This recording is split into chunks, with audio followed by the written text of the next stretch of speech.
I call that period kind of the golden age of globalization for the LocLunch movement. We all had a very bad experience with MT at some point in our lives. That does not happen with AI. What would you recommend to somebody new to our industry? Be curious. That's incredibly important. Be very curious. Secondly, there is a myriad of opportunities within localization, from being an in-house linguist, an external linguist, a quality assurance specialist, to a project manager, engineer, a business development manager, strategic growth manager, to CEO of a company. There are multiple opportunities for recent graduates, and there are multiple career paths and multiple career journeys to achieve success in localization. But above all, stay alert, stay curious. Is this a good time to start in this industry? It is. From honey liquor in the Algarve to localization programs across Europe, Rodrigo Cristina is the most connected guy you haven't met yet. Let's fix that.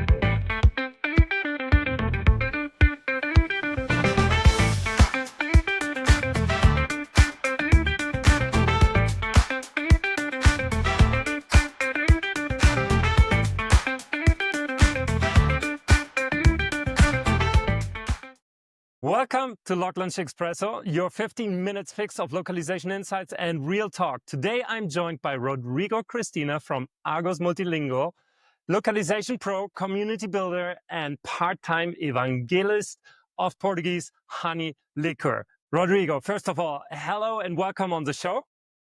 Thank you. Nice to be here. Always a big pleasure. You now live and breathe localization. What happened? Because you started off with business and then you came over to localization. In my particular case, it's my 20th anniversary in localization. I started in 2005, and rightly so, Jan. My background, my academic background, is actually in finance and business administration. And obviously, as you mentioned as well, I have a very interesting story to tell about my family's honey liqueur. So it's we a will very come famous... to that later on. So at Traducta, that was your first coming in the industry.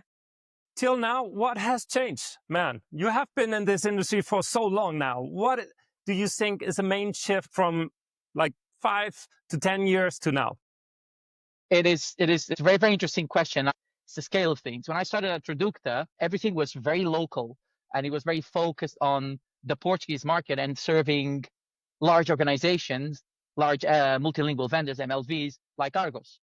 Since I went from Traducta, joined Alpha and then T-Works and Capitan and Argos, the game changer was the scale, the number of languages, the different content types, the challenges that come with embracing a program approach versus a project approach. And I think that's, I would say, the biggest change in my, let's say, career journey or evolution, whatever you want to call it, over the last 20 years. What has changed in the industry, I would say technology. You know, I was present when machine translation started to become a thing. I was introducing machine translation to a very complicated markets and companies, namely the German, which is normally a late adopter of risky technologies like machine translation was.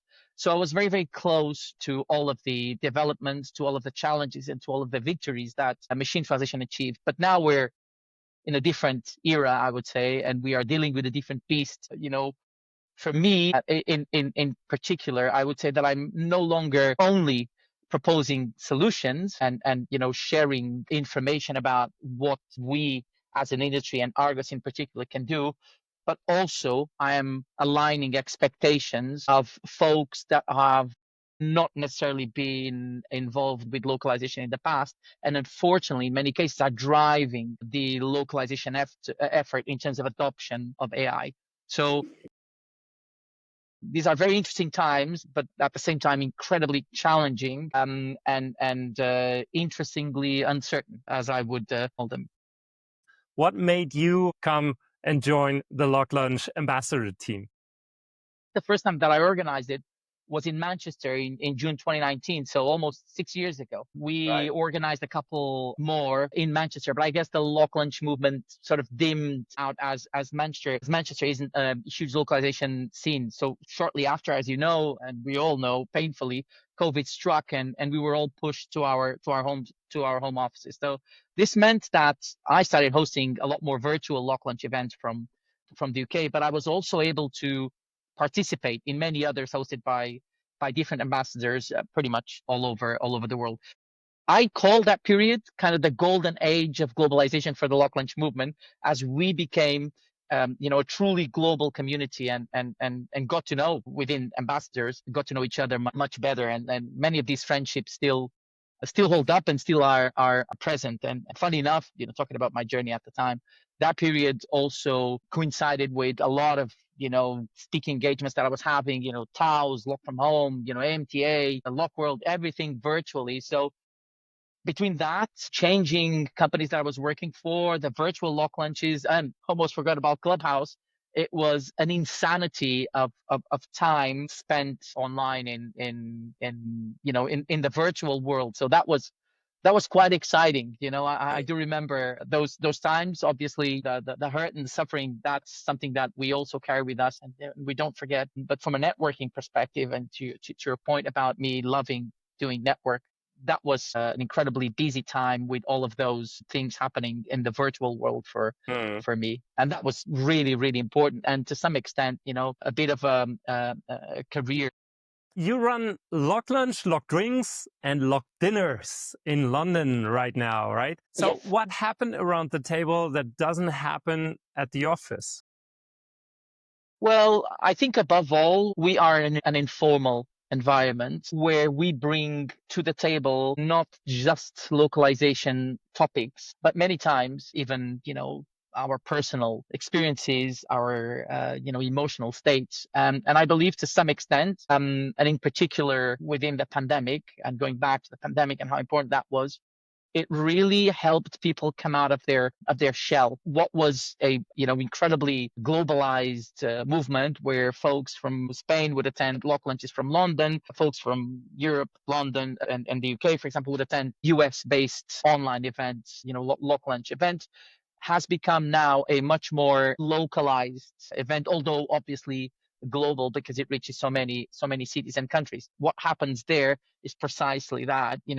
This fully global movement has now become localized, and folks that go to the London event, they go there very, very often, and we kind of get familiar with the faces, and we tend to share more and to be more open, due precisely to that acquaintance that we foster, and that obviously grows. So I would say it has become much more than just a localization event, and has become networking and sort of a friendship fostering environment, which is safe and very, very diverse and open to everybody. So for me, that's, I would say, what kind of we share differently with each other when compared to what we do in the office. So that's very, very clear. And we're there to help.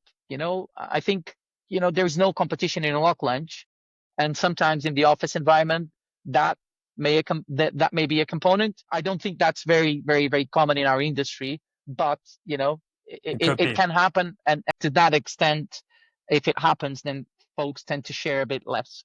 Hmm. In Lock Lunch events, Lock Lunch London, we talk about the industry. We have folks from academia, we have folks from the buyer side, we have folks from LSPs, we have freelance linguists. So it's a very, very, very interesting and healthy mix of, let's say, localization personas, or industry personas. Rodrigo, you said at Women in Localization interview, you mentioned before, you are no longer selling words, you are selling time. How are clients and freelancers adapting to that?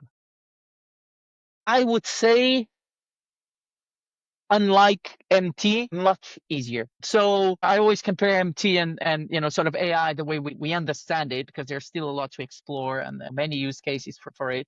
But we all had our preconceived ideas about MT. We all had a very bad experience with MT at some point in our lives. That does not happen with AI. So what's coming out of it? You may have a slightly below par experience, but you don't have a bad experience with AI. So whenever you're looking at large language models to create content, to translate content, to perform tasks, typically they perform well. So that preconceived idea is no longer there. So Hmm. that means that folks embrace technology a lot faster, and that has helped with linguists and with smaller LSPs as well. They understand that if they are not embracing AI as part of the solution, then the lack of embracing AI becomes a problem for them. And we're seeing that exodus also from the industry, from folks that are not interested. They don't want to devote the time, which is fair enough. But I believe that AI, large language models, and the solutions provided by large language models are here to stay, and they will not go away, and they will not be as easily criticized as machine translation was, even with neural machine translation technology. So I think it's a very, very, very interesting time to be in the industry, but at the same time, uncertain and challenging. When we talk about AI and AI hype, expectations, and so on, how important will be quality from your point of view? We're now looking at AI, and a lot of the conversations that I have with new folks are around quality at scale. Okay, and that is something that AI provides today that was just not possible. So if you have a program, a localization program that produces about 200 million words across all languages, and you as a localization manager want to have visibility and a closer look at what quality looks like across 200 million words, if you're looking at that from a linguist hour perspective, it's unachievable. The scale is too big. So what AI is bringing to the table is precisely a scalable solution around AI-powered linguistic quality assurance. And that's very, very, very, very important. So today, I'm developing a lot more conversations around AI-powered LQA than, to be honest, kind of hardcore localization and translation. That seems to be a recurring and a recurrent conversation and a very, very hot topic among localization managers. So quality is crucial because it's no longer about translating anymore at scale. It's about making sure that what you're translating at scale resonates with the audience, has the right impact, is of high value to consumers of translation. So that's a game changer for sure around quality. Rodrigo, what would you recommend to somebody new to our industry? Be curious. That's incredibly important. Be very curious. Secondly, there is a myriad of opportunities within localization, from being an in-house linguist, an external linguist, a quality assurance specialist, to a project manager, engineer, a business development manager, strategic growth manager, to CEO of a company. There are multiple opportunities for recent graduates, and there are multiple career paths and multiple career journeys to achieve success in localization. But above all, stay alert, stay curious, keep on learning constantly, keep on educating constantly, drink from folks with more experience, and join as many programs as you can for localization, because now what they're bringing to the table is AI. All of these localization programs and training programs related to localization are embedded with AI, and with AI tools. That's incredibly useful. So that would be my advice. Is this a good time to start in this industry? It is. It is. It is. I would say that there is a lot of opportunities out there. There will be a lot of new roles created on the basis of AI, because localization cannot be different and will not be different from any other industry. So, in my opinion, this is a great time to join the industry and to grow with it. So, I would say that, the localization folks that are joining the industry today are not the localization folks that were joining the industry 20 years, 30 years ago. So I would say that they are a match in terms of technology savviness, which was not necessarily the case 20 to 30 years ago. Let's play a little game. This is LocLunch Expresso, and we usually have this quick, short questions, short answers, okay? So, in a couple of words, most underrated localization skill nowadays? Project management. One tool everyone should know? ChatGPT. One thing you wish client would know? AI and must be always followed by human in the loop. Wonderful. What is your favorite LocLunch city vibe? I would say London. I would say London for sure. Why? Why London? Well, it has that diversity and inclusion vibe that I don't find, at least, in such quantity in other cities. I really, really enjoy London's vibe when it comes to localization. There's a reason why there are so many folks within localization in London. It's an absolute crazy thing. Rodrigo Cristina, thank you for showing us that strategy and warmth aren't opposites. And to everybody listening, find your people, build your stack, and come to join LocLunch near you. And if you are curious about Rodrigo and his family, then there's a homemade liquor from his family in Portugal, very famous. It's Don Cristina, Don Cristina, right? Yes. Aged in oak barrels. 70 years old family history. Rodrigo, thanks a lot for being here today, and all the best for your career, for your personal endeavors, and of course for LocLunch in London. Thank you very much, Jan. It's an absolute pleasure. Take care. Bye-bye. Take care. Bye-bye.